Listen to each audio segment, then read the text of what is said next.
Thomas More was the first man ever recorded in history to make a public request for free speech in Parliament. And he did this in 1523 as the Speaker of the House under Henry VIII. Henry VIII granted it in that Parliament, but never granted it again. Because when people are able to be free in their speech and responsible, truth will win out. And More knew that. He knew that with his children. If he created a family environment in which his children were free to speak to him about what was on their mind. And the same with important political matters.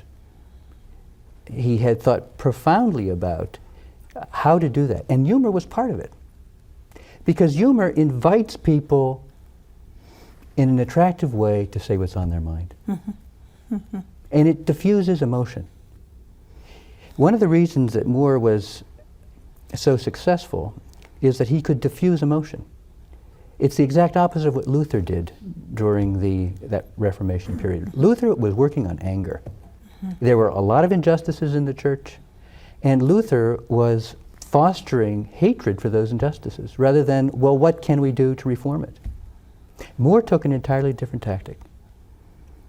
But you know, it was funny when, how was it now, do I have it right, when he was in prison and he told the king or somebody, he changed his mind, and they all ran and got all excited that he was going to sign the papers, and the king went and he said, "You changed your mind?" He said, "Yes." He said, I thought I would keep my beard. It has not harmed the king." And he was going to get his head cut off. I thought that was hysterical.